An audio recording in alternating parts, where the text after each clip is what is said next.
Bab 41, mari kita menyeberangi jembatan itu saat kita sampai di sana. Nama, bereinkarnasi dengan sistem terkuat penulis.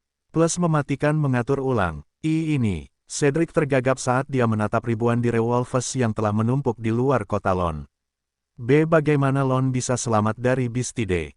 Leah, yang duduk di samping saudara laki-lakinya, melihat pemandangan ini dengan ekspresi tidak percaya. Matanya terbelalak kaget saat dia melihat mayat-mayat Centennial dan Millennial Beast yang hanya sepelemparan batu dari pintu masuk kota. Will, siapa yang mengalahkan Thousand Man Beast? Tanya Leah. William menepuk dadanya dan memberi Leah senyum yang mempesona. Orang yang membunuhnya adalah aku. Leah dan Cedric. William terkekeh saat dia melihat keduanya yang memiliki ekspresi, apakah kamu mempermainkan kami? Di wajah mereka, apakah kamu benar-benar orang yang membunuhnya? Tanya Cedric. Jelas, dia tidak percaya bahwa William adalah orang yang berhasil membunuhnya. Kau tahu apa itu? Itu adalah Millennial Beast. Itu adalah pasukan satu orang yang bergerak. Bagaimana anak kecil sepertimu bisa membunuhnya? Aku tahu itu sulit dipercaya, tetapi itu benar, jawab William.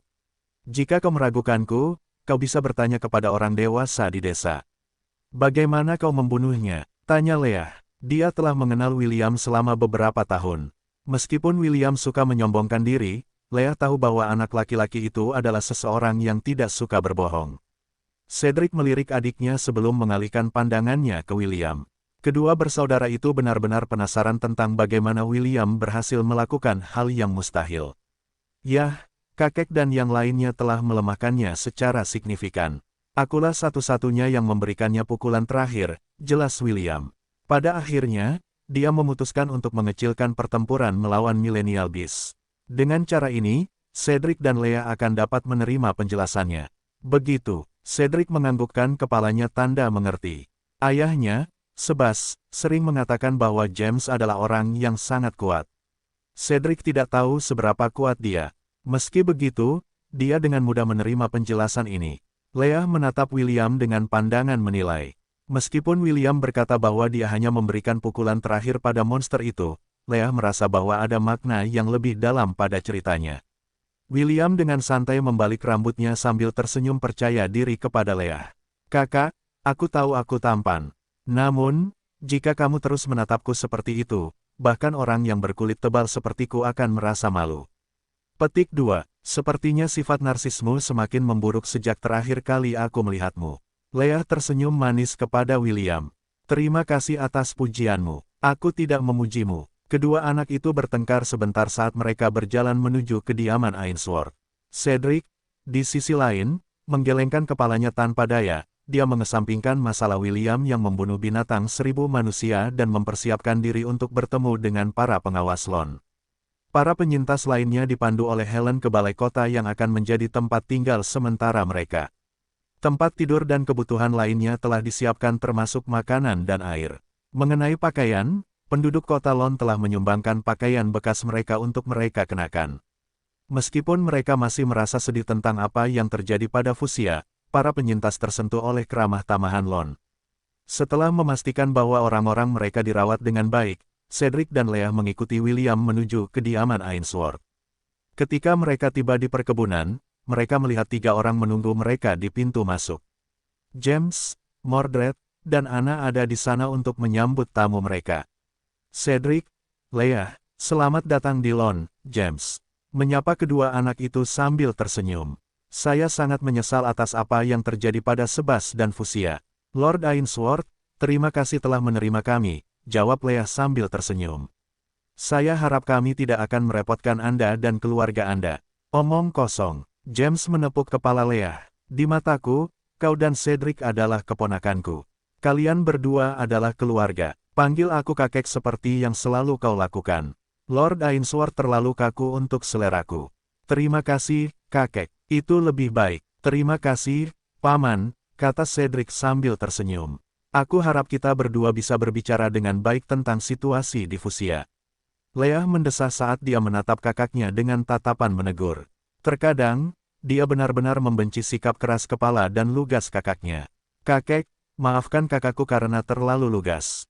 Leah menundukkan kepalanya untuk meminta maaf. Dia tidak bermaksud jahat. James melirik Cedric dan menganggukkan kepalanya. Dia tidak mempermasalahkan sikap Cedric. Dia telah melihat anak laki-laki itu tumbuh menjadi seorang pemuda. Meskipun Cedric mungkin tidak secerdas adik perempuannya, Leah, dia adalah seseorang yang memiliki karakter jujur. James tidak membenci orang-orang seperti ini. Lebih mudah berurusan dengan mereka daripada para perencana lama di ibu kota kerajaan. Tidak apa-apa, James menepuk bahu Cedric dan Leah. Kita bertiga akan bicara baik-baik besok. Untuk saat ini, mari kita makan malam lebih awal agar kalian berdua bisa beristirahat. Kakak beradik itu berterima kasih kepada James dan mengikutinya masuk ke dalam rumah. Anna segera menyeret Leah pergi, agar gadis muda itu bisa mandi. Wajah dan pakaiannya tertutup debu dan itu membuat hati Anna sakit. Cedric juga dibawa oleh Mordred ke kamar tamu mereka sehingga dia juga bisa membersihkan kotoran dari tubuhnya. Sementara kedua tamu itu pergi, James meminta William untuk menceritakan kepadanya hal-hal yang dilihatnya di Fuchsia. Semuanya hancur, William mendesah. Seolah-olah badai telah melewati Fuchsia dan menghancurkan semua yang dilaluinya. Bahkan rumah-rumah yang terbuat dari batu bata pun tak luput dari amukan Bistide. James mengangguk. Ia sudah mengantisipasi hasil ini. Rencananya untuk membangun kembali Fuchsia dan Sinar merupakan usaha yang besar, dan ia perlu meletakkan dasar yang tepat untuk mewujudkannya.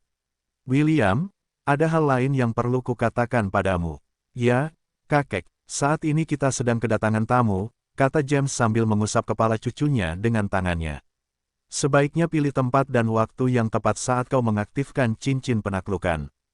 Tubuh William menegang saat mendengar kata-kata kakeknya. Ia mengangkat kepalanya dan melihat wajah kakeknya yang geli. Lelaki tua itu menyeringai, aku tahu apa yang kau lakukan musim panas lalu. Tidak sulit bagi William untuk menghubungkan titik-titik itu. Karena cincin itu milik ayahnya, wajar saja jika kakeknya mengetahui rahasianya. Anak laki-laki itu terbatuk pelan dan menganggukkan kepalanya tanda mengerti. Ia hendak pergi ke kandang kambing saat James memberinya peringatan lagi. Keselamatan harus selalu menjadi prioritasmu, saran James. Waspadai sekelilingmu dan mundurlah bila perlu. Hidup itu berharga, kau mengerti, Will? Ya, kakek, jawab William. Ia menatap lelaki tua itu dengan ekspresi serius. Aku akan berhati-hati. Bagus. Jangan sampai aku mati dalam waktu dekat. Aku masih berharap bisa menggendong cucu buyutku dalam beberapa tahun lagi. Ayo kita selesaikan masalah itu saat kita sampai di sana, kakek. Meskipun William suka bersikap narsis dengan penampilannya, ia tetap memiliki pendekatan yang realistis dalam hal hubungan. Seperti semua pria muda yang sehat, ia sangat tertarik pada lawan jenis. Sayangnya, William tidak memiliki pengalaman dalam hal percintaan selain dari beberapa jam singkat bersama Belle. Ia berharap bahwa di dunia ini, ia akan dapat menemukan seorang gadis yang akan membuat jantungnya berdebar kencang di dalam dadanya. Keluarga Ainsworth beserta tamu-tamu mereka berkumpul untuk makan malam lebih awal. Meskipun hidangan yang tertata di atas meja tidak mewah, semuanya lezat. Saat makan malam berakhir, James, Cedric, dan Leah pergi ke ruang tamu untuk bersantai. William pamit dan keluar untuk jalan-jalan bersama Mama Ella. Mordred juga meninggalkan rumah untuk memeriksa para penyintas Fuchsia. Ia ingin tahu apakah mereka membutuhkan kebutuhan lain selain dari persediaan yang telah mereka sediakan. Melihat kakek James dalam suasana hati yang baik, Leah memutuskan untuk menanyakan pertanyaan yang telah mengganggunya sejak ia tiba di Lon. Kakek, William mengatakan bahwa dialah yang mendaratkan pukulan mematikan pada Millennial Beast. Benarkah itu? Tanya Leah. Cedric yang duduk di sampingnya menajamkan telinganya. Meskipun ia menerima alasan William, ia ingin tahu bagaimana anak kecil itu berhasil melakukannya. Ya, jawab James sambil tersenyum. Bajingan kecil itu hampir membuatku terkena serangan jantung. Namun, jika bukan karena dia, Lon mungkin juga akan berakhir hancur. James menyeringai saat mengenang serangan berani William di medan perang. Itu adalah sesuatu yang meninggalkan kesan abadi padanya. Paman, binatang milenium macam apa itu? Tanya Cedric. Ayahnya, Sebas, telah mengajarinya banyak hal tentang cara mengidentifikasi monster yang termasuk dalam tanah terlarang. Itu adalah serigala bertanduk guntur Strathmore, jawab James. Makhluk itu menyebalkan. Satu kesalahan saja dan semuanya akan meledak. Serigala bertanduk guntur Strathmore, gumam Cedric. Tunggu, serigala bertanduk guntur. Serigala bertanduk guntur itu. Yang bisa menggunakan Storm Annihilation. Ya, James mengangguk. Serigala menyebalkan dan menyebalkan itu yang hanya tahu cara membawa orang lain bersamanya ke akhirat. Bajingan itu benar-benar hama yang menjijikkan. Jika bukan karena Will, kita akan terluka parah akibat ledakan itu. Kakek, mungkinkah? Leah menatap James dengan tidak percaya. Ketika William mengatakan bahwa dia mendaratkan pukulan terakhir, apakah maksudmu itu terjadi saat serigala bertanduk guntur hendak melancarkan serangan bunuh dirinya? Ya, James menyeringai. Anak laki-laki itu beruntung dan berhasil mengenai serigala itu di bagian yang sakit. Dia berhasil membatalkan serangan bunuh dirinya. Ini memberi Ella kesempatan untuk melancarkan pukulan maut yang mengakhiri hidup bajingan itu. Ella, mata Leah membelalak kaget. Mama Ella-nya Will, dia yang memberikan pukulan maut pada binatang milenium. Tidak bisa dipercaya, kan? James terkekeh. Terus terang, jika aku tidak ada di sana untuk menyaksikan kejadian itu, aku juga tidak akan mempercayainya. Itu hanya sebuah keajaiban. Kedua bersaudara itu saling berpandangan. Tidak pernah terlintas dalam pikiran mereka bahwa anak laki-laki narsis yang telah mereka kenal selama beberapa tahun mampu melakukan hal seperti itu. Dia hendak berkata lebih lanjut ketika dia merasakan kehadiran yang familiar di luar rumah.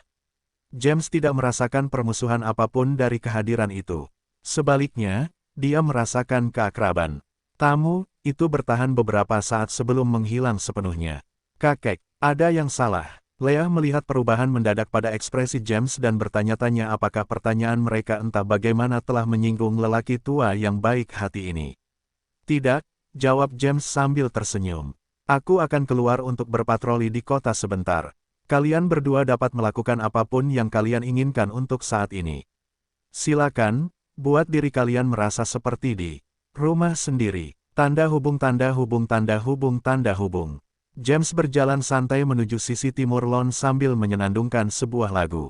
Bulan purnama dan bintang-bintang yang tak terhitung jumlahnya di langit menerangi jalan di depannya. Segera, dia tiba di sebuah hutan pohon. Seorang pria yang mengenakan jubah pengembara sedang bersandar di pohon dengan lengan disilangkan di dadanya. Dia memiliki tubuh yang tegap dan auranya seperti seorang petarung ahli. Apakah kamu tidak akan melihat mereka? Tanya James. Mereka sangat mengkhawatirkanmu, tahu. Mungkin aku akan bertemu dengan putriku, jawab pria itu. Sedangkan untuk putraku, dia perlu berdiri sendiri dan melihat dunia sebagaimana adanya. Aku sudah cukup memanjakannya. Sebas, ayah Cedric dan Leah, melangkah keluar dari hutan dan menatap James dengan ekspresi penuh tekad.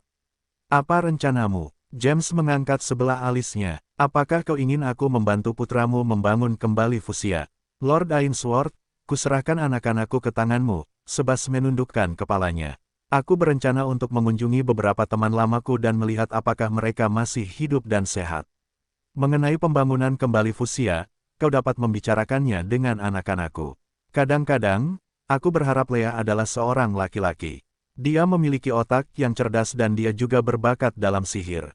Meskipun Cedric bukanlah kandidat yang buruk, dia hanya terlalu naif. Kau terlalu memanjakannya, komentar James. Bunga yang tumbuh di rumah kaca memang indah, tetapi tidak akan bertahan hidup di alam liar. Sebas menganggukkan kepalanya dan berpikir sejenak. Lord Ainsworth, jika memungkinkan, tolong, daftarkan anakku di akademi di benua tengah. Mungkin, lingkungan itu akan bermanfaat bagi pertumbuhannya. James menganggukkan kepalanya setelah mempertimbangkan dengan saksama. Dia memiliki pendapat yang sama dengan Sebas. Meskipun Cedric sudah berusia 20 tahun, dia masih perlu mempelajari cara-cara dunia. Kedua pria itu khawatir bahwa dia akan dimanfaatkan oleh para bangsawan jika dia tetap seperti itu. Itu bisa diatur, tetapi bagaimana dengan Leah? Tanya James. Leah juga bisa dianggap sebagai seorang jenius muda, jawab Sebas dengan bangga. Akan lebih baik jika dia mendaftar di Akademi Kerajaan Helan di ibu kota. Saya yakin Matthew kecil saat ini sedang belajar di sana, benarkah, Lord Ainsworth? Benar, cucuku saat ini sedang belajar di Royal Academy. Kalau begitu, semuanya sudah beres. Aku yakin Matthew akan menjaga Leah. Oh, jadi, kau tahu, sudut bibir James melengkung membentuk seringai. Bagaimana mungkin aku tidak tahu? Sebas menggelengkan kepalanya tanpa daya. Setiap kali Matthew berada di lawn, putriku yang baik itu akan menyelinap keluar rumah untuk menemuinya. Sampai hari ini, aku masih tidak tahu apa yang dilihat gadis kecil itu pada cucumu. James tertawa sambil menepuk bahu Sebas. Jelas, dia juga sangat terkesan dengan bagaimana Matthew berhasil memenangkan hati gadis jenius dari Fuchsia. Itu karena Matthew mewarisi karismaku, James membanggakan. Aku yakin Leah melihat bahwa dia memiliki banyak potensi, jadi dia memutuskan untuk memanggilnya. Putrimu memiliki mata yang bagus untuk pria. Sebas hanya menganggukkan kepalanya. Dia sudah menerima bahwa putrinya terpikat pada Matthew. Keluarga Ainsworth memiliki garis keturunan yang baik, jadi Sebas tidak mempermasalahkan pernikahan mereka. Satu-satunya kekhawatirannya adalah apakah perasaan mereka akan tetap sama saat mereka tumbuh dewasa. Baginya, tidak masalah siapa yang akhirnya akan dinikahi Leah. Selama dia bahagia, Sebas akan merestuinya. Leah berlutut di samping tempat tidurnya sambil berdoa kepada Dewi Ena. Dewi itu adalah Dewi Sungai dan Danau, dan mendiang ibunya adalah salah satu penganutnya yang setia. Tepat setelah selesai berdoa, dia mendengar ketukan dari pintu kamarnya. Pasti kakak yang sedang memeriksaku, pikir Leah sambil bergegas membuka pintu. Namun, yang berdiri di luar kamarnya bukanlah kakaknya, melainkan James, pengawas Lon. Maaf, apakah aku mengganggumu? Tanya James. Tidak, kakek, jawab Leah. Aku baru saja selesai berdoa. James tersenyum dan menganggukkan kepalanya. Dia kemudian memberikan Leah sepucuk surat dan mengucapkan selamat malam. Leah memperhatikan kakeknya menghilang di lorong sebelum menutup pintu kamarnya. Dia menatap surat di tangannya dengan rasa ingin tahu. Leah tahu bahwa James tidak akan melakukan hal-hal yang tidak perlu. Jika dia ingin berbicara dengannya, tidak perlu menggunakan surat sebagai perantara. Kalau begitu, dari mana datangnya surat ini? Kurasa aku tidak punya pilihan lain selain membacanya. Leah mendesah dan mulai membaca surat di tangannya. 5 menit kemudian, Leah meninggalkan kamarnya dengan langkah tergesa-gesa. Jantungnya berdebar kencang di dalam dadanya. Jika memungkinkan, dia ingin berlari menuju pintu, tetapi dia tidak ingin membuat keributan di dalam rumah. Saat dia meninggalkan pintu masuk utama, sikap tenangnya hancur. Leah tidak lagi peduli dengan etika saat dia berlari sekuat tenaga menuju sisi timur Lon. Jubah putihnya berkibar di malam hari, tidak peduli apakah itu kotor atau tidak. Paru-parunya sudah berteriak padanya dan rasa sakit yang menyengat di dadanya membuatnya sadar bahwa dia memaksakan dirinya hingga batasnya. Namun, dia tidak peduli. Hanya ada satu hal dalam pikirannya. Dia harus menemuinya. Pria yang dia dan saudara laki-lakinya pikir telah meninggal selama Bistide. Di bawah sinar bulan, gadis cantik dengan rambut biru tengah malam tiba di hutan. Dia bersandar di pohon, terengah-engah sambil menahan rasa sakit di dadanya. Gadis bodoh, kenapa kau harus memaksakan dirimu seperti ini? Tanya Sebas. Aku tidak akan pergi kemanapun. Ayah, Leah berteriak dan melompat ke pelukan ayahnya. Merasakan pelukan yang kuat dan protektif itu melingkarinya, pertahanan terakhir Leah runtuh. Ia menangis, dan menangis, sampai Sebas tidak dapat menahannya lagi dan ikut menangis. Ada begitu banyak kata yang ingin mereka ucapkan, tetapi semuanya lenyap begitu mereka berpelukan. Untuk saat ini, pertanyaan-pertanyaan itu harus menunggu. Reuni ayah dan anak itu telah dimulai dengan cara ini. Tanda hubung tanda hubung tanda hubung tanda hubung tanda hubung. William mengunci pintu masuk utama kambing itu agar terbuka dan menutup semua jendelanya.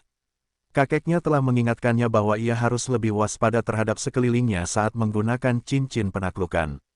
Kambing-kambing itu berbaris dengan teratur sambil menatap William dengan penuh semangat. Mereka telah menunggu saat ini dan mereka semua bersemangat untuk menjelajahi dan berlatih di dalam Goblin Crypt. Apakah semua orang sudah siap? Tanya William sambil tersenyum. Meyeh, apa prioritas utama kita? Meyeh, benar. William menganggukkan kepalanya. Keselamatan adalah prioritas utama kita. Kalian semua tidak diperbolehkan meninggalkan tim kalian dan berkeliaran sendirian di dalam ruang bawah tanah. Pembuat onar akan dihukum. Kalian akan dilarang memasuki ruang bawah tanah selama sehari. Apakah saya sudah menjelaskannya dengan jelas? Meyeh, William tersenyum dan menunggangi Mama Ellanya. Ia kemudian mengepalkan tinjunya dan mengaktifkan cincin di jarinya. Buka, cincin penaklukan. Cahaya putih menyelimuti semua orang di dalam kandang kambing dan membawa mereka ke dalam ruang bawah tanah. Pemahaman William tentang cara mengendalikan cincin penaklukan telah memungkinkannya untuk memilih lantai mana yang akan ditujunya. Dia tidak ragu-ragu dan memilih lantai 12 dari Goblin Crypt. Kedua pemimpin tim, Aslan dan Kronos, melangkah maju dan anggota kelompok mereka berbaris di belakang mereka. William dan Ella berada di depan, sementara kedua tim mengapit sisinya.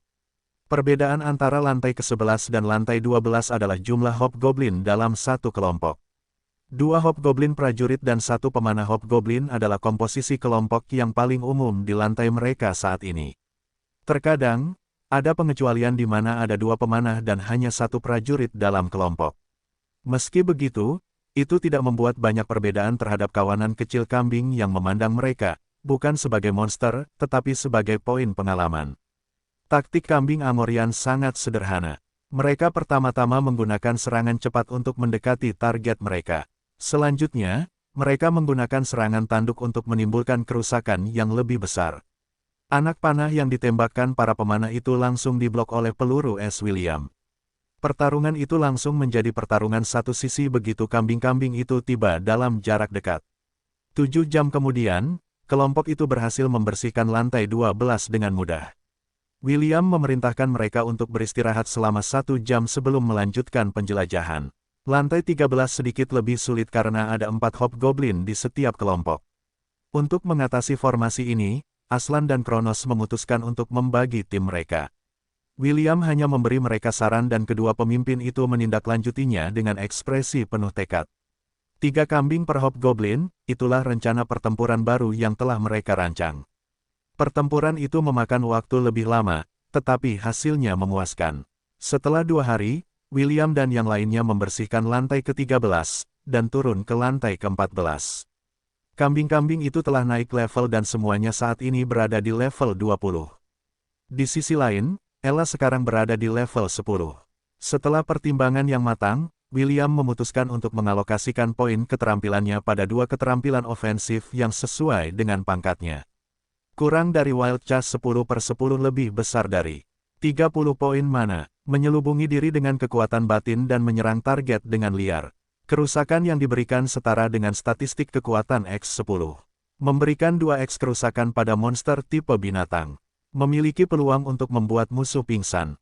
Ini adalah versi yang lebih kuat dari Horn Attack. Itu adalah keterampilan yang dimaksudkan untuk menghancurkan semua yang ada di jalurnya. Keterampilan berikutnya yang dipilih William adalah Mega Kick. Kurang dari Mega Kick 8/10 lebih besar dari 30 poin mana, memberikan tendangan kuat yang dapat menghancurkan batu-batu besar dengan mudah. Kerusakan yang diberikan setara dengan kekuatan X8. Memberikan 3x kerusakan pada makhluk mati, objek, atau konstruksi. Jika Wild Chase adalah skill yang dimaksudkan untuk mengambil nyawa makhluk hidup, Mega Kick dimaksudkan untuk menghancurkan benda mati. Menurut sistem, ada beberapa makhluk di dunia seperti undead dan golem yang sangat sulit dibunuh menggunakan cara normal. Inilah sebabnya William memilih untuk menambahkan Mega Kick sehingga Ella akan memiliki cara untuk menangani situasi apapun. Meskipun skill itu saat ini tidak pada level maksimumnya, kerusakannya masih cukup kuat untuk menghancurkan semua yang menghalangi jalan mereka. Sebenarnya, William ingin mengakhiri harinya, tetapi kambing-kambing itu masih bersemangat untuk pergi. Will dan Ella berada dalam kesulitan. Keduanya berpikir sudah waktunya untuk pergi, tetapi mereka juga penasaran tentang apa yang akan terjadi pada mereka di lantai 14. Pada akhirnya, William mengalah dan memimpin jalan. Setelah berjalan selama beberapa menit, bocah itu melihat sekelompok Hobgoblin yang juga melihat ke arah mereka. William mengerutkan kening ketika dia melihat monster baru di antara barisan mereka. Dia segera menggunakan skill appraisalnya untuk melihat informasinya. Tanda hubung tanda hubung tanda hubung tanda hubung.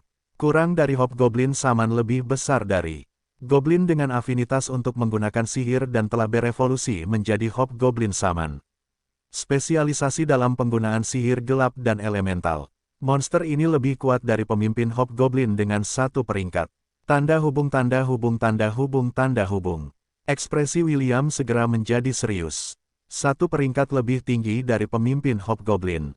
Pemimpin Hobgoblin adalah bos lantai ke-10. Meskipun Ella mampu melawannya 1 lawan 1, itu masih monster boss. Gembala muda itu tahu bahwa Hobgoblin Saman adalah ancaman di level monster boss. Namun, dia beralasan bahwa Mama Ella-nya juga sangat kuat saat ini. Setelah pergumulan batin yang singkat, William memutuskan untuk mencobanya. Ia turun dari tunggangan Ella dan berdiri di belakang. "Mama Ella, aku serahkan dukun Hobgoblin padamu," kata William. "Meyeh, Aslan, Kronos, kita akan menggunakan strategi yang sama." Meyeh. William memegang tongkat di tangannya dengan kuat dan menggunakan Bestow dan Ice Armor pada semua orang, termasuk dirinya sendiri. Catatan penulis, Bestow tidak mempan pada William. Hanya Ice Armor. "Maju, serang cepat," perintah William. Kambing-kambing itu berubah menjadi bayangan putih saat mereka menyerang target masing-masing. Dukun Hobgoblin itu tidak terpengaruh saat melihat Ibex perang yang menyerang di depannya. Ia mengarahkan jari-jarinya yang keriput ke arah Ella sambil melantunkan mantra dalam bahasa ibunya. Zakruta, seberkas cahaya merah melesat keluar dari jarinya dan mengenai dahi Ella. Ibex perang Amorian segera menghentikan serangannya dan menggeliat seperti banteng gila dalam kompetisi rodeo. Serangan liar Ella secara tidak sengaja mengenai Kronos, yang membuat kambing itu terbanting ke dinding. Gumpalan aura merah mengelilingi tubuh Ella dan memaksanya menjadi gila. Dia tidak bisa lagi mengenali kawan atau lawan dan menyerang makhluk-makhluk di dekatnya. Aslan memerintahkan timnya untuk mundur, tetapi sudah terlambat. Para Hobgoblin telah bergabung dalam pertarungan dan mengayunkan tongkat kayu mereka ke arah kambing-kambing itu tanpa ampun. Para pemanah melepaskan anak panah demi anak panah, yang menembus tubuh Echo, Flynn, Griffin, Hades, Io, membuat mereka menjerit kesakitan. "Nu!" William meraung saat dia mendirikan dinding es untuk memisahkan para Hobgoblin dan kawanannya. "Rakas Zaktu." Pemimpin Hobgoblin menunjuk William dan bola cahaya hitam melesat keluar dari ujung jarinya. Penglihatan William langsung menjadi gelap saat mantra buta dari dukun Hobgoblin mendarat padanya. Dia terlalu fokus pada para Hobgoblin yang menyerang kawanannya sehingga dia tidak menyadari sang dukun sedang merapal mantra padanya. Asap hitam keluar dari mata William. Dia tidak bisa melihat apapun, tetapi kegelapan tidak mampu menghentikannya untuk mendengar lenguhan kesakitan dari kambing-kambing itu. Jelas, mereka terluka parah, bahkan mungkin sekarat. Cincin penaklukan. William mengaktifkan cincin itu untuk mengeluarkan mereka semua dari ruang bawah tanah dengan paksa. Sebelum cahaya menyelimuti William dan kambing-kambing itu, sebuah anak panah menembus dada kanannya. Kegelapan telah meningkatkan kepekaannya dan rasa sakit yang menyengat, membuat tubuhnya menjadi syok. Hobgoblin itu juga tidak tinggal diam. Beberapa bola dengan warna berbeda mengenai tubuh William saat dukun Hobgoblin melepaskan rentetan mantra. Ia telah mengenali bocah itu sebagai ancaman tertinggi saat ini dan memutuskan untuk menghabisinya. Tubuh William jatuh tak berdaya ke tanah dan berhenti bergerak. Beberapa detik kemudian, dia dan kawanannya yang lain menghilang dari goblin. Krip, tanda hubung tanda hubung tanda hubung tanda hubung. James sedang bermeditasi di luar kandang kambing. Sudah menjadi kebiasaannya untuk menunggu cucunya kembali dari penjara bawah tanah setiap malam. Ketika dia mendengar Ella mengembik di dalam kandang kambing, dia menyadari bahwa ada sesuatu yang salah. Orang tua itu meninju pintu yang terkunci dan berjalan masuk ke dalam kandang. Aroma darah mencapai hidungnya dan membuatnya cemas. Di sana, di sudut, William berbaring di tanah dengan anak panah menancap di dadanya. Ella mengembik dan menyenggol kepala anak laki-laki itu dalam upaya untuk membangunkannya. Efek dari mantra berserk telah memudar pada saat yang sama ketika mereka dikeluarkan dari penjara bawah tanah. Ketika dia melihat keadaan William saat ini, Ella panik dan segera memanggil bantuan. Dia tahu bahwa James berada di luar gudang dan hanya dia yang bisa membantu William di saat dia membutuhkan. Gumpalan asap hitam keluar dari mata William dan membuat dada James sesak. Ia sangat familiar dengan mantra ini karena ia pernah mengalaminya sendiri di medan perang. Kambing-kambing lainnya tergeletak di tanah. Bulu putih mereka berlumuran darah dan beberapa luka sayatan dalam memperlihatkan tulang-tulang di tubuh mereka. Sudut bibir mereka berdarah, dan beberapa dari mereka dalam kondisi hampir mati. "William," James meraung saat ia berlari ke arah cucunya yang terjatuh. Ia memeriksa kondisinya dan hendak membawanya ke Owen ketika bocah itu membuka matanya. "Kakek," kata William dengan gigi terkatup. Bagaimana kabar semua orang? Kambing-kambing itu, bagaimana kabar mereka?" "Mereka baik-baik saja," James berbohong. "Apakah sakit?" "Jangan khawatir, aku akan membawamu ke Owen. Ia akan segera menyembuhkanmu." Tidak," William menolak. "Aku harus menyelamatkan mereka terlebih dahulu. Kalau tidak, mereka akan mati." Aku tidak bisa membiarkan mereka mati. Itu salahku, salahku. Air mata Williams mengalir di sisi wajahnya. Penglihatannya tertutup kegelapan, dan dia membutuhkan seseorang untuk membimbingnya agar dapat membantunya mengurus kawanannya. Dia kesakitan, tetapi rasa sakit karena kehilangan kambing-kambingnya lebih menyakitkan. Kuku mohon, kakek, biar aku yang merawat mereka.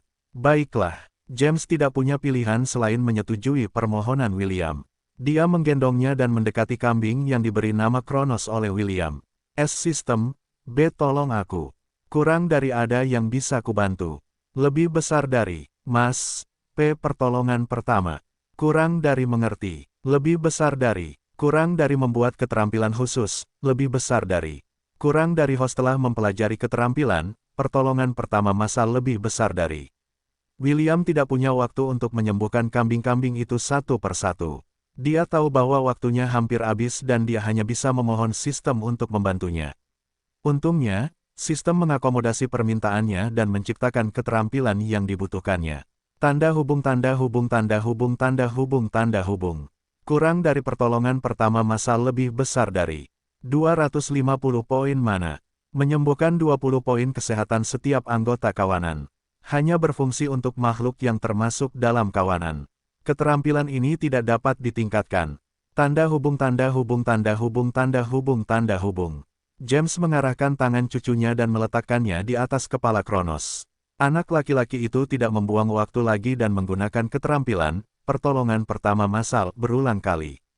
Seluruh gudang ditutupi dengan cahaya hijau lembut.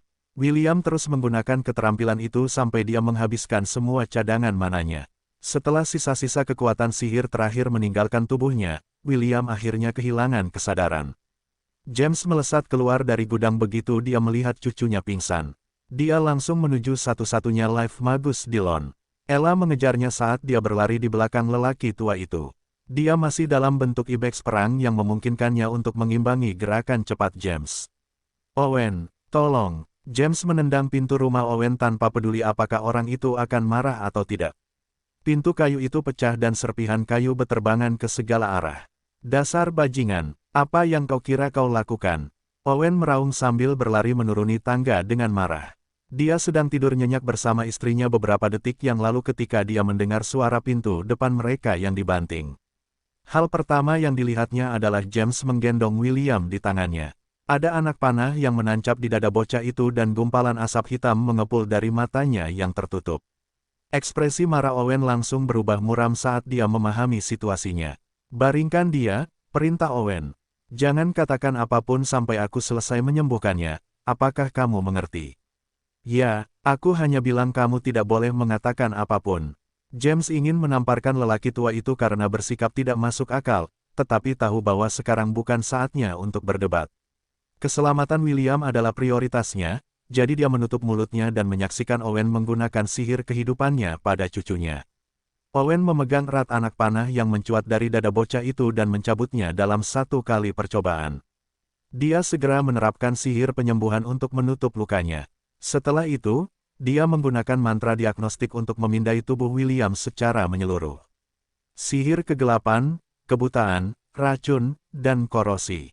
Desis Owen, sial. Siapa sebenarnya penyihir kegelapan yang berani menggertak anak kecil ini? Apakah dia tidak punya rasa malu?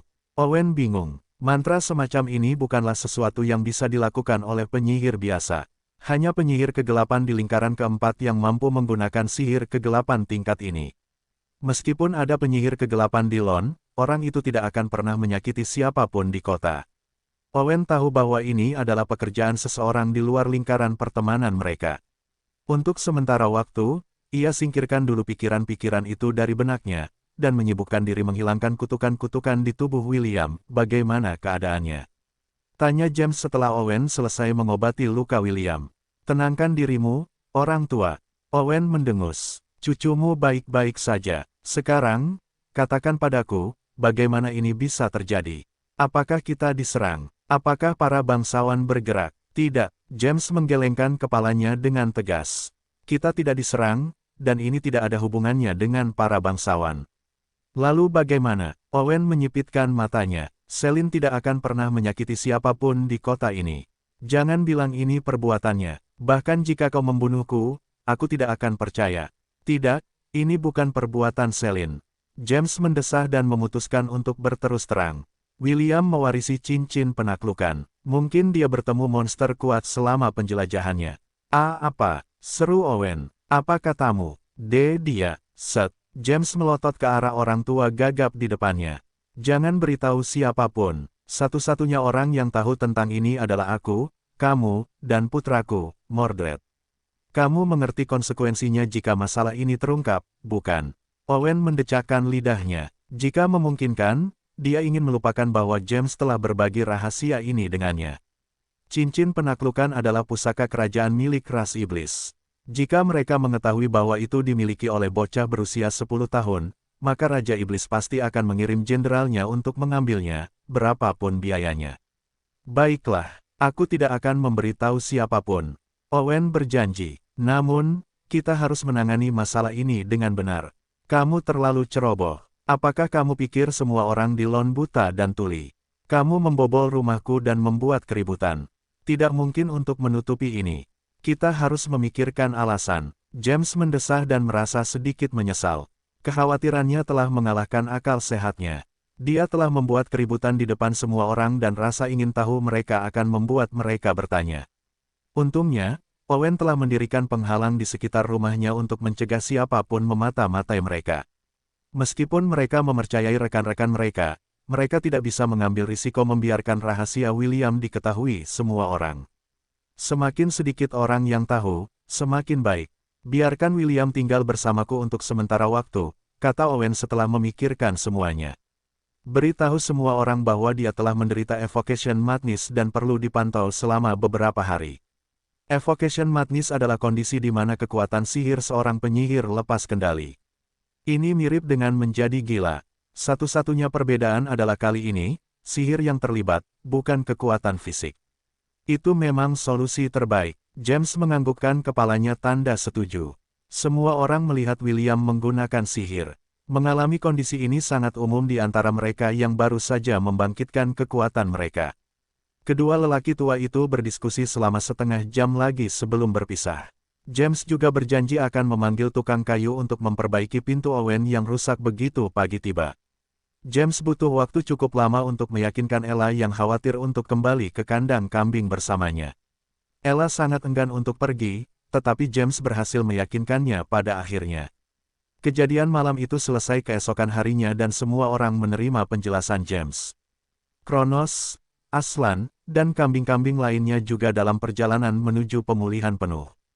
Meskipun mereka masih terguncang oleh apa yang terjadi pada mereka, kehadiran Ella membuat mereka merasa tidak terlalu cemas. Tanda hubung tanda hubung tanda hubung tanda hubung. William terbangun 3 hari setelah kejadian itu.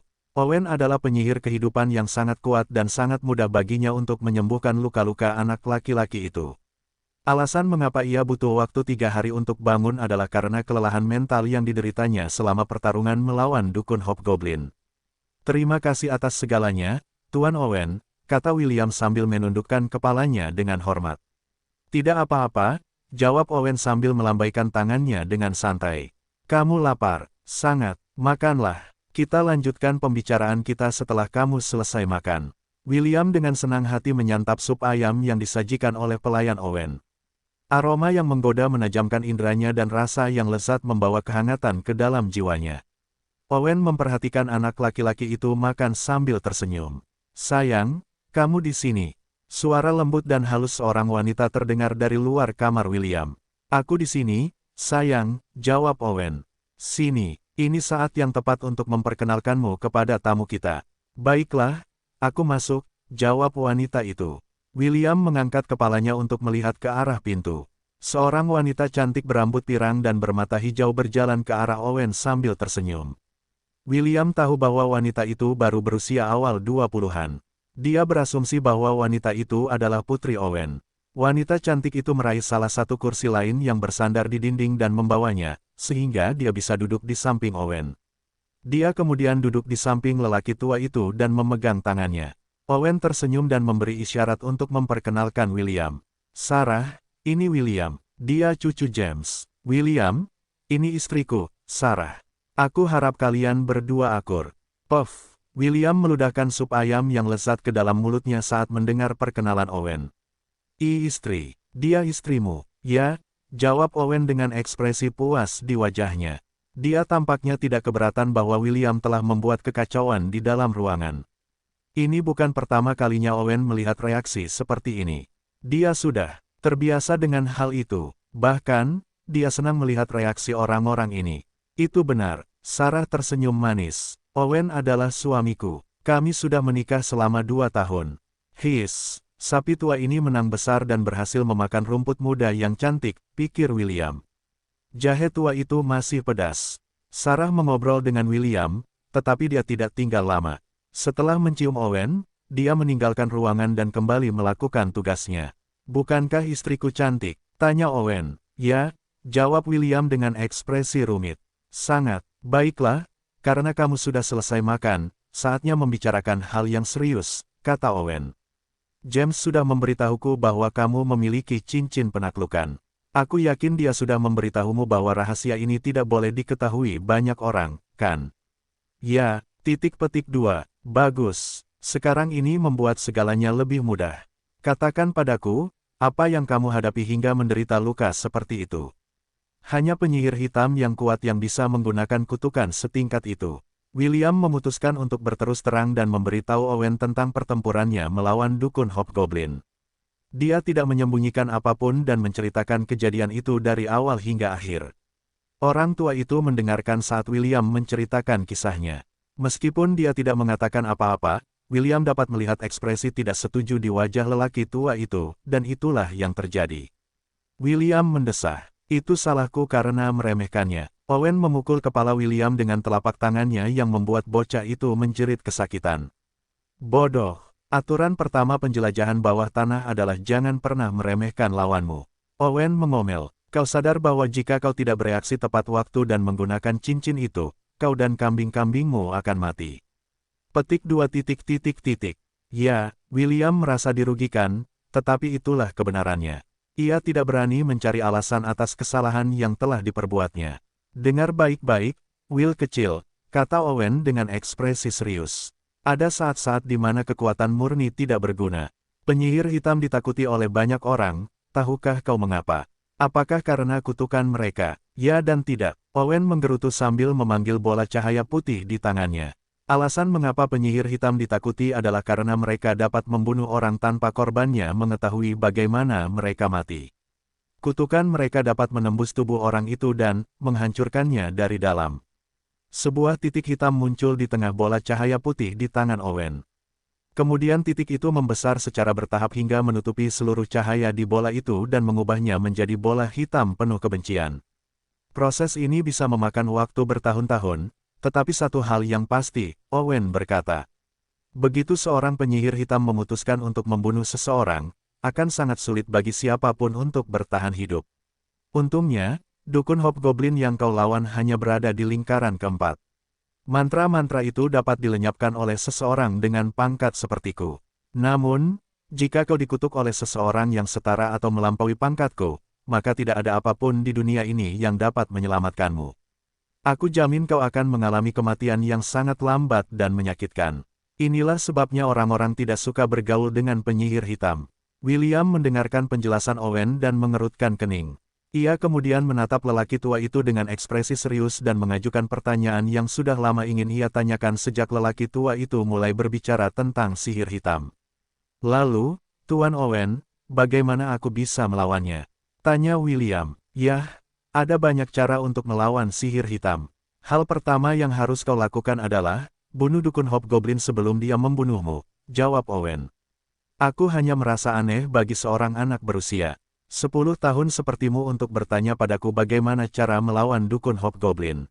Tahukah kau, bahkan petualang tingkat perak bisa mati saat menghadapi makhluk-makhluk itu. Suara lelaki tua itu dipenuhi dengan penghinaan saat dia menatap anak muda di depannya. Meski begitu, tatapan William tidak pernah goyah. Dia terus menatap Owen dengan ekspresi serius yang membuat lelaki tua itu mengangkat alisnya. Kau serius mencoba mencari cara untuk melawan dukun Hobgoblin di usiamu?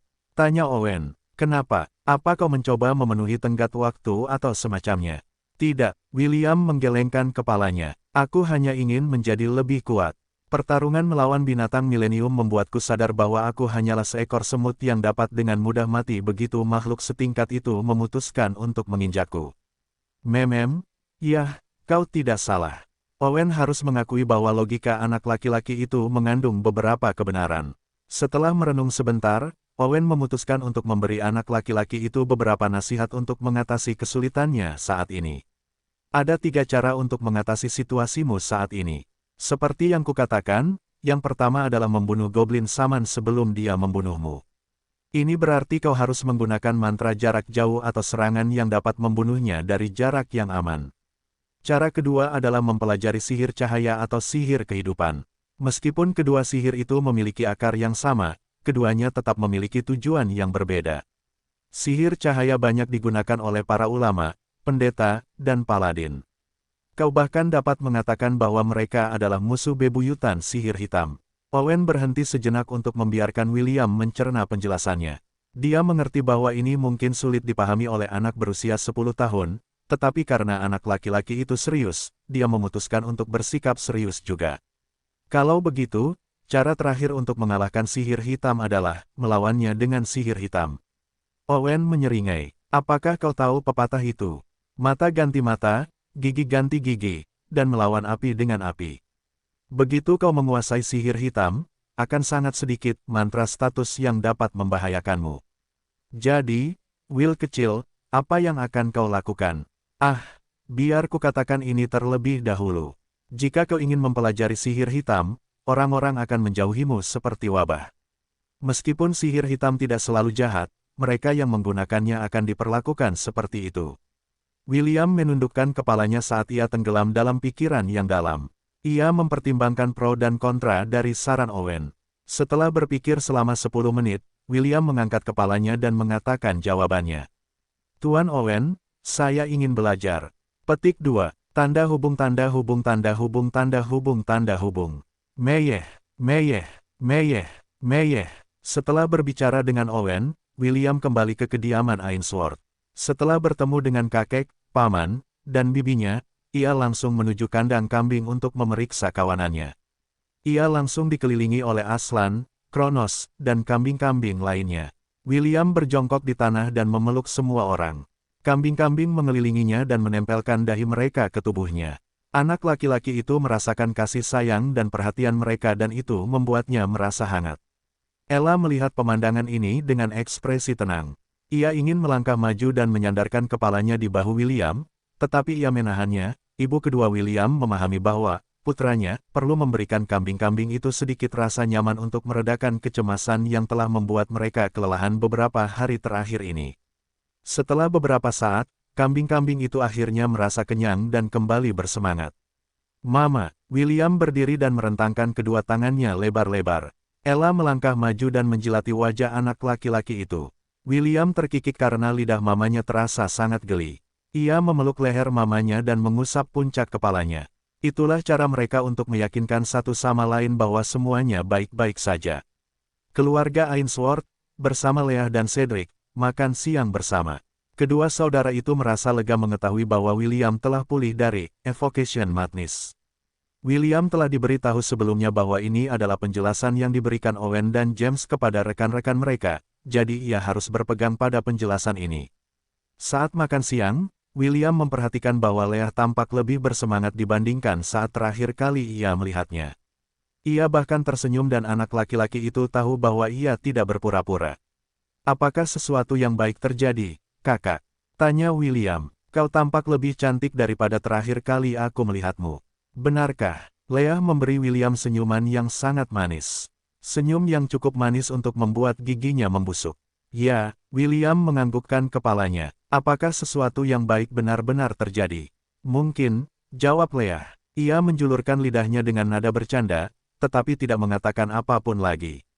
Cedric juga menyadari perubahan sikap adiknya. Namun, ia tidak mengatakan apapun tentang hal itu. Baginya, lebih baik Leah bersikap seperti ini daripada tertekan dengan kepergian ayah mereka. Kalau saja ia tahu bahwa ayahnya tidak meninggal, dan bahkan pernah bertemu dengan adiknya, ia mungkin akan merasakan hal yang sama seperti Leah keesokan harinya. Owen menemani William dan Ella ke sebuah rumah yang terletak di pinggiran selatan Lon. Rumah 2 lantai itu tampak sangat nyaman dari luar. Beberapa anggrek tergantung di teras depan. Udara dipenuhi dengan wangi bunga-bunga itu dan William dapat merasakan tubuhnya terasa segar setelah menghirup aroma bunga-bunga itu. "Celine, aku membawa Little William bersamaku," kata Owen sambil mengetuk pintu pelan. "Masuklah, Owen," sebuah suara yang selembut sutra menjawab dari dalam rumah. Setelah mendapat izin dari pemiliknya, Owen membuka pintu dan memberi isyarat agar William masuk. Hal pertama yang dilihat William adalah sebuah ruangan yang dipenuhi makhluk-makhluk paling aneh yang pernah dilihatnya selama 2 hidupnya. Buah jeruk yang tampaknya memiliki tentakel sedang berjemur di dekat jendela. Seekor ikan berkepala harimau sedang berenang di dalam akuarium. 2 pot tanaman sedang bermain catur di atas meja, dan seekor burung beo berkepala monyet menatap William dengan jijik. "Uap, ada monyet datang!" Burung beo itu berteriak sambil mengejek William dari tempat bertenggernya. "Seekor monyet bodoh dengan seekor kambing bodoh. Uap, jaga sopan santunmu, Oliver. Ini bukan cara kita memperlakukan tamu." Suara lembut yang sama menegur monyet beo itu yang membuatnya menutup mulutnya sepenuhnya. "Celine, tampaknya hewan peliharaanmu masih bersikap angkuh seperti biasanya," kata Owen sambil mengamati ruangan untuk mencari tuan rumah itu. "Yah, Oliver tidak akan menjadi Oliver kecuali dia bertindak seperti ini," jawab Celine. "Aku di lantai 2, Owen. Maafkan aku, tetapi bisakah kalian berdua menunggu 5 menit lagi? Aku akan segera menyelesaikan eksperimenku." Tentu saja, Owen sudah menduga hal seperti ini akan terjadi, jadi dia mendorong William untuk duduk di sofa yang berada di dekat jendela tempat makhluk bertentakel oranye itu sedang berjemur. Monyet beo itu meringis ke arah William, tetapi tidak mengucapkan sepatah kata pun, agar tidak membuat tuannya marah. William menatap makhluk aneh ini dengan penuh minat. Selain penampilannya yang aneh, makhluk itu tidak tampak jahat. Malah, William merasa bahwa makhluk ini sangat cerdas dan hanya berpura-pura bodoh. Tepat 5 menit kemudian, seorang wanita cantik yang tampaknya berusia pertengahan 20-an berjalan menuruni tangga. Dia memiliki rambut ungu panjang dan mengenakan kacamata berbingkai emas. Ironisnya, gaun yang dikenakannya juga berwarna ungu dan menonjolkan lekuk tubuhnya yang halus. William terpikat oleh kecantikannya yang surrealis dan dia tidak dapat menahan diri untuk tidak menatapnya.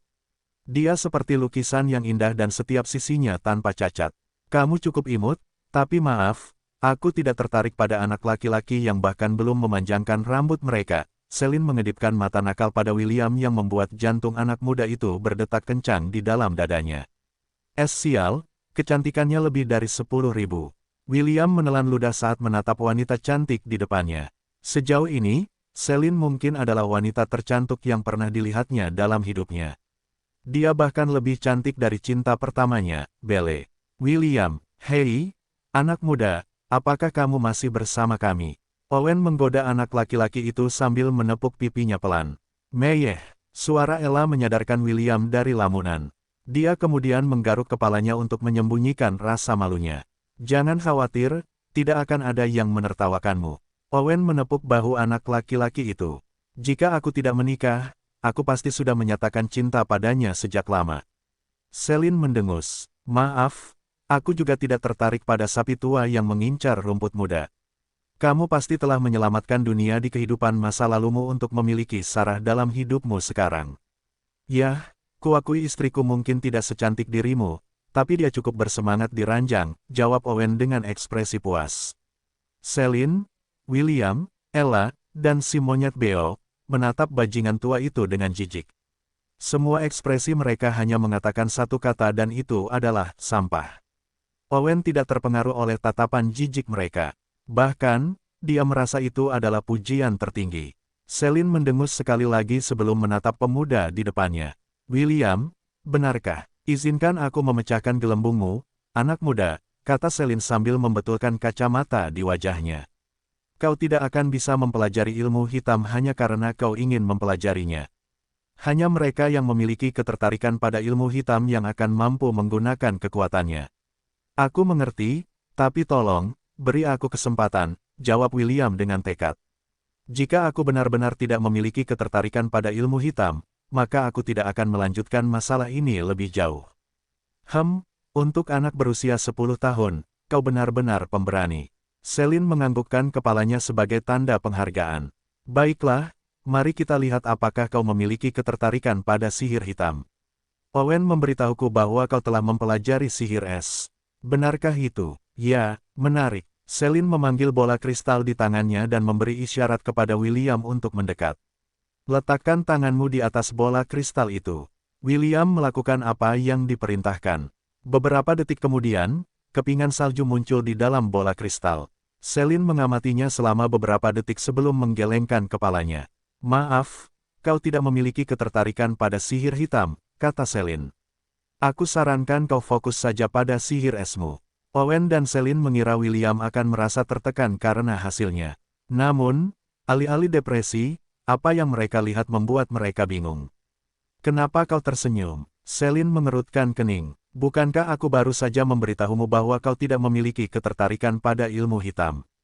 Ya, jawab William. Aku mendengarmu dengan jelas, Nona Celine. Lalu kenapa? Itu karena aku tidak memerlukan hal-hal seperti afinitas untuk menggunakan sihir apapun. Celine dan Owen melihat ekspresi puas anak laki-laki itu. Keduanya merasakan gatal di tangan mereka dan jika bukan karena William yang beberapa tahun lebih muda dari mereka mungkin akan memukul pantatnya dengan keras karena mengatakan sesuatu yang begitu berani. Di dunia ini, afinitas sihir adalah yang tertinggi. Bahkan jika Anda berlatih selama 100 tahun, Anda tidak dapat mengubah fakta ini. Seorang penyihir api tidak akan dapat menggunakan sihir air, es, angin, dan tanah bahkan jika mereka menghabiskan waktu bertahun-tahun untuk mempraktikkannya. Bahkan jika mereka berhasil, yang paling dapat mereka lakukan adalah menggunakan mantra sederhana seperti peluru ajaib dan sejenisnya karena keterbatasan afinitas mereka.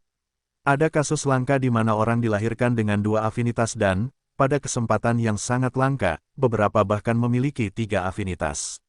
Orang-orang ini dianggap sebagai setetes air dalam ember dan berbagai kerajaan dan kekaisaran akan membayar setiap biaya untuk memelihara individu-individu yang menjanjikan ini. Namun, bocah berwajah sombong di depan mereka menyatakan bahwa dia tidak memerlukan afinitas apapun untuk menggunakan sihir apapun. Owen sudah menggenggam tongkat jalan di tangannya dengan sangat erat dan hampir saja memukul pantat William. Wah, apa kau mempermainkanku? Tanya Celine. Nada suaranya mengandung aura berbahaya seperti seorang pemburu yang akan menerjang mangsanya. Kau pikir mempelajari sihir semudah makan bubur? Yah, mungkin itu mustahil bagi orang biasa, jawab William sambil menjawab dengan tatapan percaya diri. Namun, aku bukanlah orang biasa. Nona Celine, apakah kau ingin bertaruh denganku? Taruhan, ya, dalam waktu kurang dari 15 menit, aku akan bisa mempelajari sihir hitam. Hoh, Celine menyipitkan matanya dan tersenyum nakal kepada William. Menarik, jadi, taruhan macam apa yang akan kita lakukan, bocah kecil? Jika aku menang, kau akan menjadi guruku dan mengajariku sihir hitam, kata William dengan senyum nakal. Jika aku kalah, kau bisa menjadikan aku budakmu selama setahun. Tuan Owen di sini akan menjadi saksi. William, ini, Owen ingin membujuk anak laki-laki itu. Dia tidak tahu dari mana datangnya rasa percaya diri William, tetapi dia memahami karakter Celine. Dia adalah seseorang yang membenci orang-orang yang menganggap pembelajaran sihir sebagai hal yang biasa saja. Menarik. Celine menatap William dengan jijik. Baiklah, aku menerima taruhan ini. Owen, kau akan berdiri sebagai saksi kami. Aku tidak ingin mendengar James tua mengatakan bahwa aku menindas cucunya. Gelombang William, kau benar-benar yakin tentang ini? Belum terlambat untuk meminta maaf, kau tahu. Owen mendesah dan mencoba meyakinkan anak laki-laki itu sekali lagi. Ada hal-hal di dunia ini yang tidak bisa kau paksakan, mempelajari ilmu sihir adalah salah satunya. Jangan khawatir, Tuan Owen, jawab William. Seorang Ainsworth tidak akan menarik kembali kata-katanya.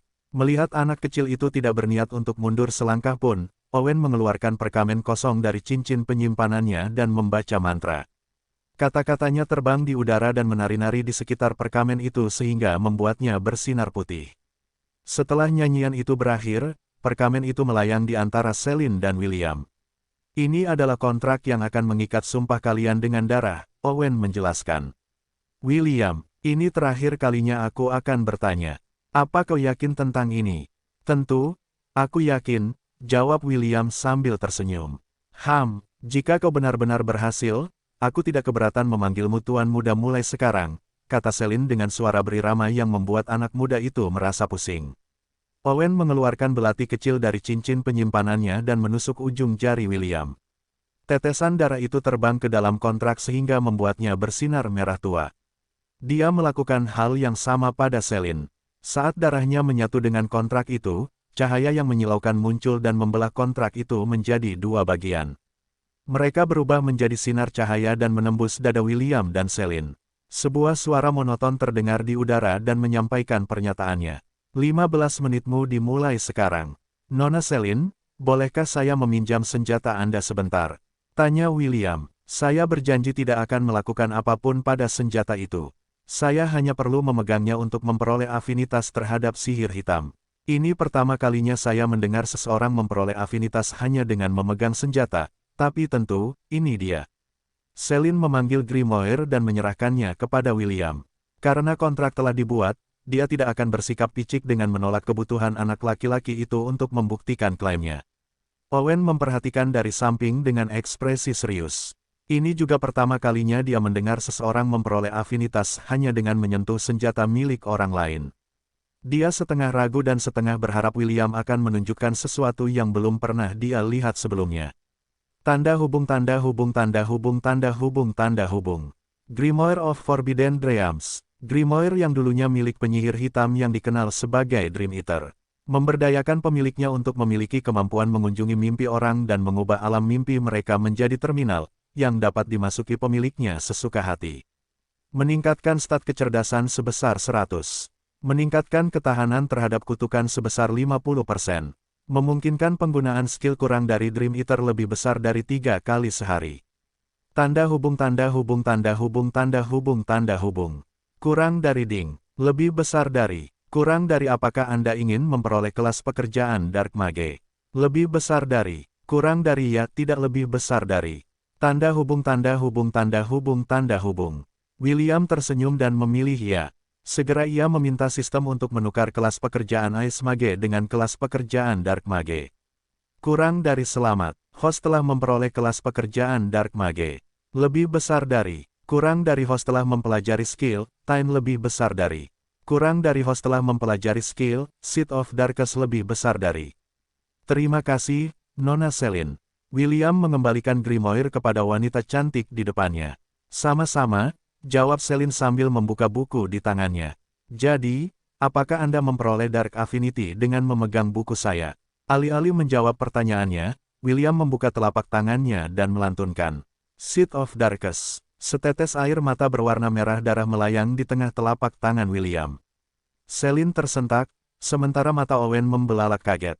Tiba-tiba, suara monoton bergema di dalam ruangan. William von Ainsworth telah berhasil memenuhi bagiannya dari kontrak. Semoga pihak yang kalah mematuhi ketentuan yang dibahas dan memenuhi kewajiban mereka. Suara monoton itu membuat Selin tersentak untuk kedua kalinya. Itu membuatnya menyadari bahwa bocah itu benar-benar berhasil dan apa yang dilihatnya bukanlah tipuan belaka. Tentu saja, sebagai penyihir kegelapan dengan pangkatnya, dia telah merasakan keaslian benih kegelapan. Dia tidak bisa menerima bahwa William benar-benar mempelajari sihir hitam hanya dengan memegang Grimoire-nya. Ini. Apakah ini benar-benar mungkin? Selin tergagap. Hei, nak, apakah ini nyata? Ya, jawab William dengan tenang. Ini juga reaksi kakeknya saat itu, jadi dia sudah menduga Selin dan Owen akan bertindak seperti yang dilakukannya. Tidak masuk akal, tidak masuk akal. Owen terkesiap kaget. Maksudmu kau bisa mempelajari semua jenis sihir yang ada di dunia ini? William menganggukkan kepalanya. Dia tidak berani mengatakan bahwa dia benar-benar bisa mempelajari semua profesi pekerjaan di dunia ini. Dia takut Owen akan terkena serangan jantung jika mendengar penjelasannya. Nona Selin, apakah kau akan menghargai taruhan kita? Tanya William. Hah, gelombang karena aku berani bertaruh, aku berani kalah, jawab Selin sambil meletakkan tangannya di pinggul. Kau memintaku untuk menjadi mastermu, jadi aku akan melakukan yang terbaik untuk menjadikanmu Dark Mage terkuat dalam sejarah. Namun, aku akan memberitahumu sekarang, kau mungkin akan menyesali keputusanmu memilihku sebagai mastermu. Petik 2. Aku menantikan ajaran yang akan kau berikan kepadaku mulai sekarang, Master, kata William sambil tersenyum. Dia tahu bahwa pengetahuannya tentang sihir hitam sangat dangkal dan dia membutuhkan seseorang untuk mengajarinya cara yang benar dalam menggunakannya. Sama seperti keterampilan penyihir esnya, meskipun dia bisa mempelajari dan menggunakan keterampilan tersebut sesuka hatinya, pengetahuannya tentang sihir es sangat dangkal. Dibandingkan dengan mereka yang telah menguasai sihir mereka hingga tingkat tertinggi, William seperti penyihir es yang hanya bisa melemparkan es batu ke mata mereka. Jika William bertemu dengan penyihir setingkatnya, bahkan jika mereka menggunakan keterampilan yang sama, kekuatan bocah itu akan jauh lebih lemah dibandingkan dengan seorang ahli yang sepenuhnya memahami elemennya. Sama seperti dalam seni bela diri. Jika dua seniman bela diri dengan latihan yang sama bertarung satu sama lain, 8 dari 10 pertempuran, yang lebih kuat akan selalu menang. Ini juga berlaku untuk pertarungan antara penyihir dengan elemen yang sama. Mari kita lihat apakah kalian akan menyanyikan lagu yang sama setelah beberapa hari. Celine berkata dengan senyum manis. Aku memberitahumu ini sekarang William, jalan seorang penyihir hitam tidaklah mudah. Kamu mungkin akan membenciku di masa depan. Apakah kamu masih yakin ingin aku menjadi gurumu? Tentu saja, William mengangguk. Jangan sesali keputusanmu, Little Will. Master, kau membuatku takut. Benar. Kau seharusnya takut, Celine berkata saat kilatan gelap melintas sebentar di matanya. Sangat takut, William menelan ludah saat melihat kilatan menyeramkan yang muncul sesaat di mata Celine. Entah mengapa, ia merasa bahwa sesuatu yang buruk akan terjadi padanya di bawah pengawasan master barunya. Celine mengerutkan kening sambil melirik cincin di jari William. Akan lebih baik jika kau meminta Barbatos untuk memberikan mantra khusus untuk mengubah tampilan cincin itu di jarimu terlebih dahulu. Meskipun tidak semua penguasa Lon dapat mengenali cincin penaklukan, mereka yang mengenalinya pasti akan mengetahui asal-usulnya. Aku tidak meragukan kesetiaan mereka, tetapi setiap orang punya harga. Jika seseorang menawariku sesuatu yang sangat kuinginkan, aku mungkin akan membocorkannya dan memberitahu mereka bahwa kau memiliki cincin itu. William mendesah sambil memikirkan kata-kata kakeknya. Mungkin salah memasang cincin itu di jariku. Haruskah aku memakainya seperti kalung lagi? Meskipun memakainya seperti kalung akan menyembunyikannya dari mata semua orang, itu bukanlah solusi jangka panjang. Setelah memikirkannya, saran Celine lebih praktis. Terima kasih atas saranmu, Tuan, Memem, lebih tepatnya begitu. Celine menyeringai dan menatap William seolah-olah dia adalah seekor katak yang akan dibedah. Anak laki-laki itu tiba-tiba merasakan hawa dingin menjalar di tengkuknya. Dia kemudian mundur beberapa langkah dan menatap Celine dengan cemas. Celine terkikik ketika dia melihat bocah nakal itu bersembunyi di balik punggung Owen. Celine, kau mulai melakukan trikmu lagi. Owen mendesah. Bisakah kau memberi William sedikit kelonggaran? Baiklah, temui aku setelah 2-3 hari, kata Celine sebelum menuju tangga. Aku masih punya eksperimen penting yang harus diselesaikan. Untuk saat ini, kau temukan Barbatos dan perbaiki cincinmu. Kita akan mulai pelajaranmu dalam 3 hari. Terima kasih, Tuan. William mengintip ke balik punggung Owen. Aku akan kembali dalam 3 hari. Bagus. Sekarang, tolong, tinggalkan aku. Aku ingin kedamaian dan ketenangan saat mengerjakan eksperimenku. Celine sudah naik ke lantai 2, meninggalkan bocah lelaki dan lelaki tua itu berdiri di ruang tamu. Ayo, William, Meyeh. Saat mereka meninggalkan rumah Celine, William merasakan tekanan di pundaknya berkurang drastis. Meskipun dia ingin menaikkan kelas pekerjaan gembalanya hingga batas maksimal, itu tidak mungkin pada saat ini. Tentu saja, jika dia benar-benar ingin, dia bisa menggiling di lantai bernomor lebih rendah di Goblin Crypt hingga mencapai level yang diinginkannya. Tapi, William tidak ingin melakukan itu. Karena dia sudah mengalami betapa jahatnya sihir hitam secara langsung, dia ingin memahami kekuatan ini untuk mencegah kejadian masa lalu terjadi lagi. William mengakui bahwa melawan yang tidak diketahui adalah pengalaman yang menakutkan. Namun, dia tidak sendirian. Dia memiliki Mama Ella, dan kawanannya, untuk bertarung di sisinya.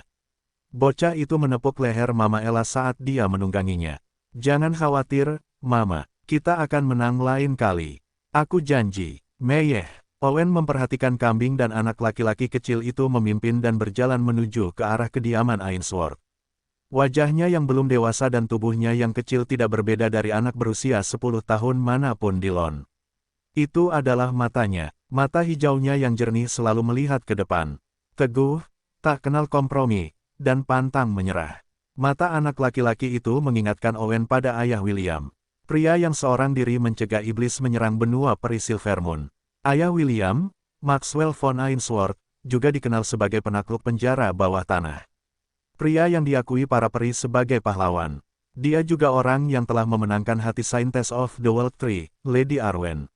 Itu seharusnya menjadi akhir yang sempurna, tetapi takdir punya rencana lain untuknya. Aku berdoa agar kamu tidak mengikuti jejak ayahmu, Little William, Owen mendesah sambil memikirkan masa depan yang mungkin terjadi, tetapi tidak pernah terjadi.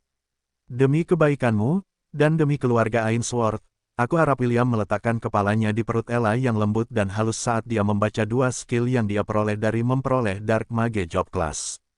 Kurang dari time lebih besar dari 20 mana points, menyebarkan aura yang melemahkan musuh di sekitarnya. Semua musuh dalam jarak 10 meter persegi di sekitar Dark Mage mengalami penurunan ketahanan fisik dan sihir sebanyak 30%.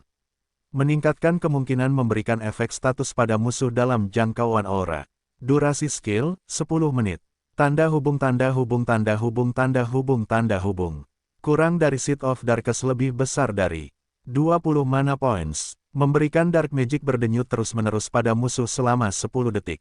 Damage yang diberikan setara dengan Intelligence X2. Memberikan 6x damage tambahan pada musuh untuk setiap efek status yang diberikan kepada mereka saat Seed of Darkness aktif. Damage dapat ditumpuk hingga 5x. Tanda hubung tanda hubung tanda hubung tanda hubung tanda hubung tanda hubung. Kedua skill ini cukup bagus, pikir William.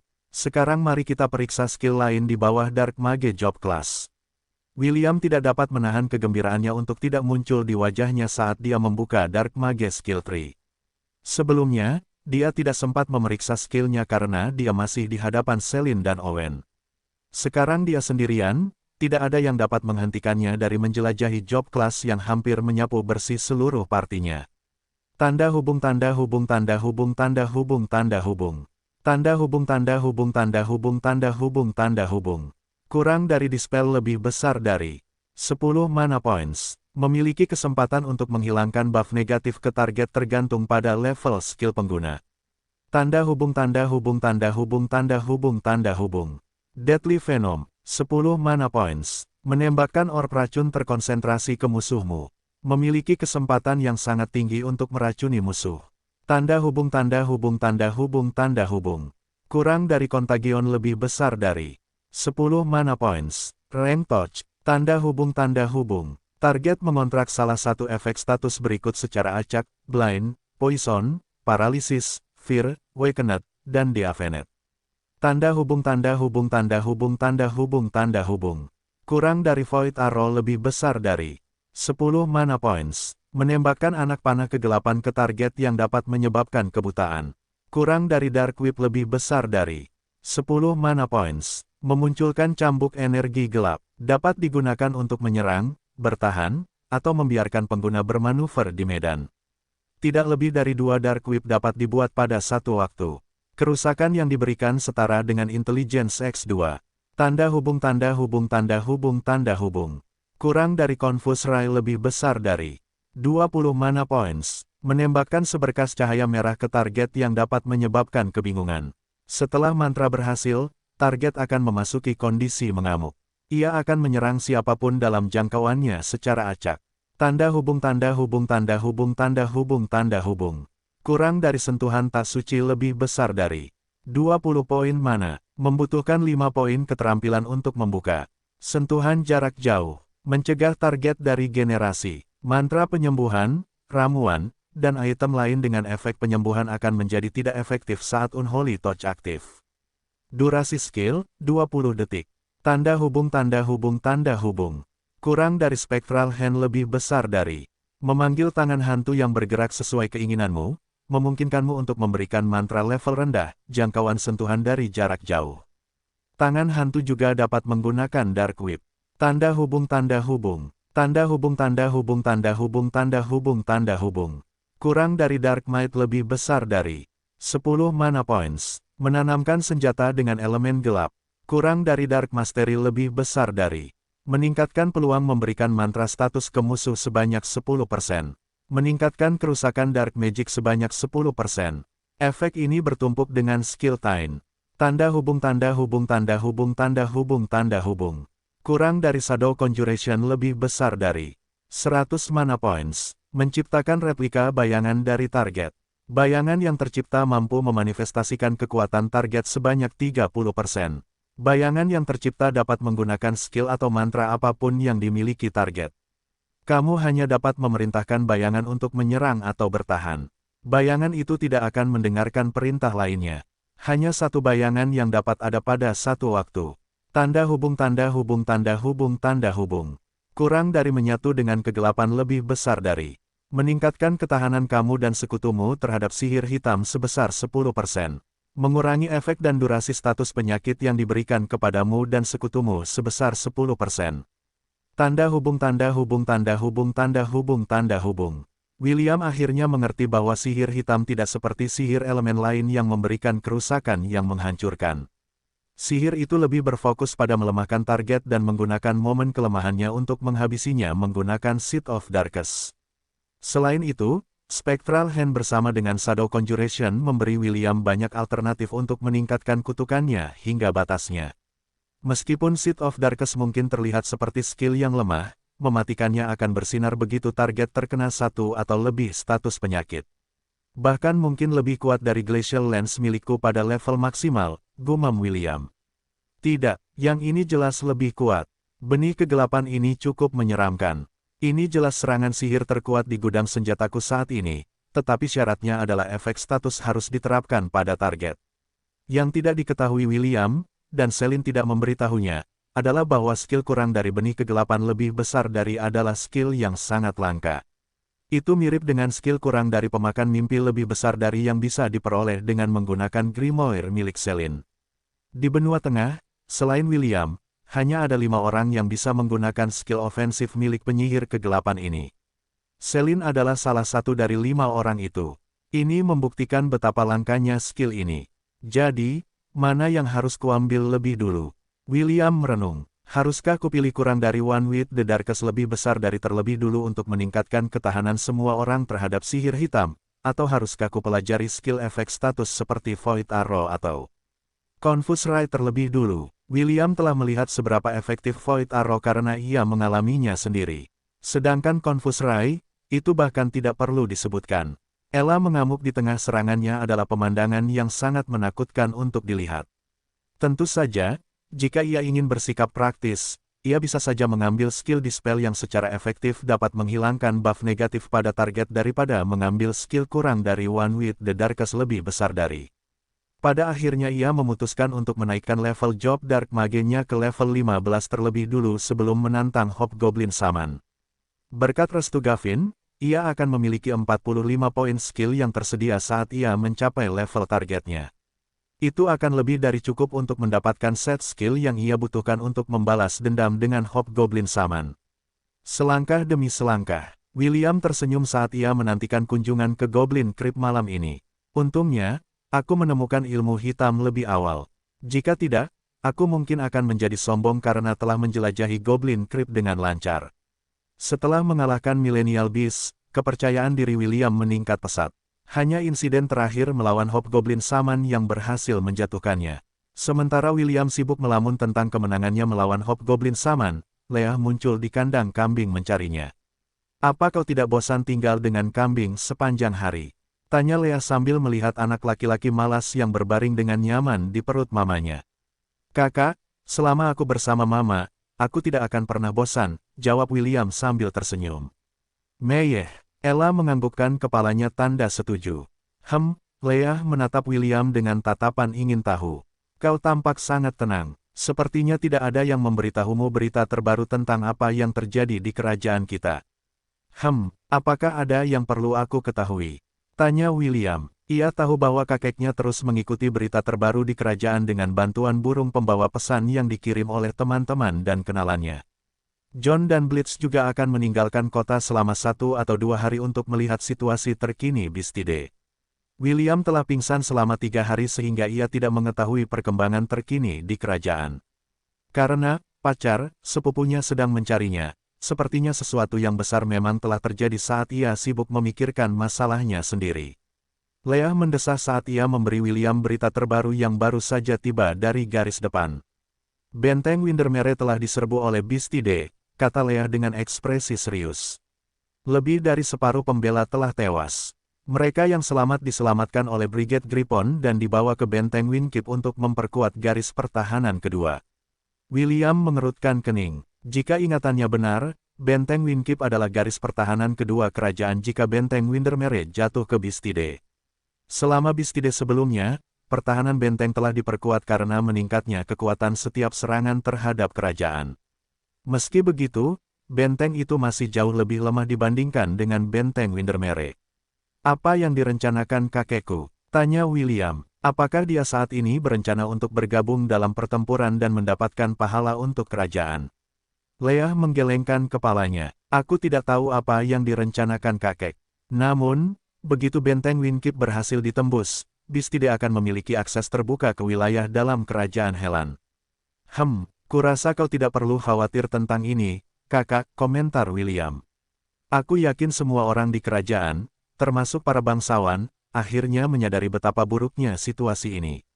Aku yakin raja kita telah mengirimkan dekret kepada semua bangsawan bahwa mereka harus mengirim pasukan pribadi mereka untuk membantu mempertahankan benteng Winkeep. Kakak, kerajaan Helan tidak selemah itu. Tanpa diragukan lagi, semua penguasa yang berada di bawah kendali raja sekarang menuju garis depan untuk menghadapi ancaman saat ini. Begitukah? Leah mungkin pintar, tetapi hatinya masih gadis muda. Dia tidak seperti William yang telah membaca banyak cerita tentang pembangunan kerajaan, dan memainkan banyak permainan RPG bergenre fantasi. William menyeringai saat sebuah pikiran muncul di kepalanya. Anak laki-laki muda itu yakin bahwa kakeknya pasti tidak akan tinggal diam. James pasti akan ikut bersenang-senang dan mendapatkan beberapa pahala untuk Lon. Dengan begitu, raja akan menutup mata terhadap rencana perluasan yang telah mereka mulai di bawah hidungnya. William tidak dapat pergi ke Goblin Crypt selama 2 hari karena cincinnya sedang dimodifikasi oleh Barbatos, sang pandai besi dari Lon. Tentu saja, itu hanya salah satu alasannya. Meskipun William tidak suka mengakuinya, entah bagaimana ia mengalami trauma saat memasuki Goblin Crypt setelah pertarungan mereka dengan dukun Hobgoblin. Mirip seperti saat Anda mengalami kecelakaan mobil, Anda akan memiliki rasa takut bawah sadar untuk mengemudi lagi begitu Anda berada di belakang kemudi. Tentu saja, rasa takut ini akan memudar seiring berjalannya waktu. Beberapa orang bahkan mengatakan bahwa semakin cepat Anda menghadapinya, semakin berkurang traumanya. William memberi dirinya waktu 2 hari untuk mempersiapkan hati dan pikirannya menghadapi konfrontasi yang tak terelakkan yang akan terjadi di masa mendatang. James datang mencarinya beberapa jam yang lalu untuk memberitahu bahwa ia akan membawa beberapa veteran Lon untuk menyerang bagian belakang Bistide. William mengira kakeknya akan membawanya dalam ekspedisi ini, tetapi lelaki tua itu hanya berkata bahwa ia harus tinggal di Lon. Alasannya, menurut laporan, ada lebih dari 20 binatang milenium, dan ratusan binatang sentinel. Mereka adalah pemimpin utama Bistide. Namun, sebaiknya jangan lupakan jumlah binatang tingkat rendah yang membentuk Bistide lainnya. Menurut perkiraan, jumlahnya dengan mudah melampaui 1 juta. Tidak mengherankan bahwa benteng Windermere diserbu. Jumlahnya tidak mungkin dilawan dengan pasukan setengah matang. Hanya master sejati yang mampu melawan monster kelas atas seperti itu dan hidup untuk menceritakan kisah pertemuan mereka. Kurasa aku tidak boleh terlalu serakah, pikir William. Mendapatkan bonus round lainnya mungkin akan memaksimalkan level pekerjaanku, tetapi itu juga akan membuatku menonjol. Kurasa kakek tidak ingin aku muncul di awal permainan. Meskipun agak disesalkan, William tetap berpikir bahwa tetap rendah hati adalah yang terbaik. Karena dia memiliki Ring of Conquest, hanya masalah waktu sebelum dia menaikkan level kelas pekerjaannya ke level maksimal. Tidak perlu menjadi pusat perhatian jika memungkinkan untuk bersembunyi dalam kegelapan. 2 hari berlalu begitu cepat. William dan Ella pergi ke pandai besi untuk mendapatkan cincin yang dipesannya. Jadi, apakah kamu menyukainya? Tanya Barbatos. Aku mengesampingkan pesananku yang lain untuk mengerjakan cincinmu saja. Ayahmu pernah menyelamatkanku di medan perang, jadi ini yang paling bisa kulakukan untuk putranya. Sempurna, jawab William. Terima kasih, Tuan Barbatos. Baiklah, aku senang kamu menyukainya. Sekarang, pergilah. Aku masih punya pekerjaan yang harus dilakukan. Terima kasih. Cincin penaklukan itu telah mengalami perubahan total. Cincin itu kini dilapisi emas dan beberapa huruf rune tertanam di permukaannya. Jika bukan karena William yang dapat merasakan ikatan yang dimilikinya dengan cincin itu, dia akan berpikir bahwa Barbatos telah memberinya cincin yang berbeda untuk menipunya.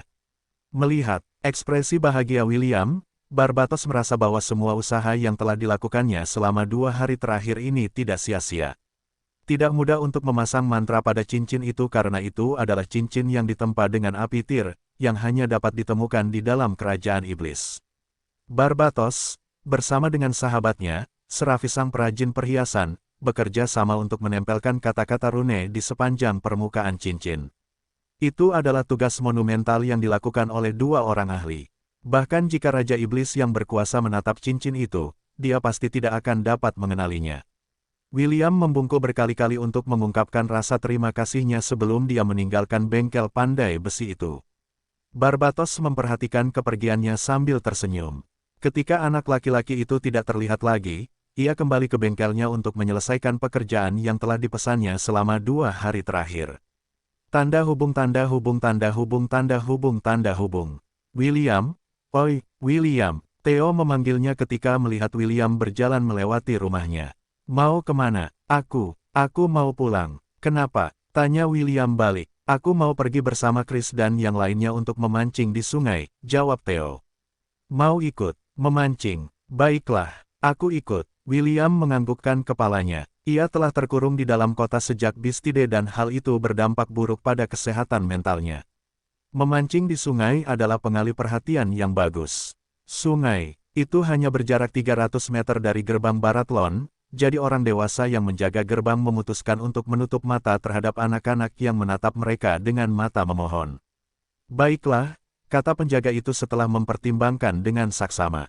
Kalian juga bisa berenang di sungai, tetapi jangan terlalu jauh.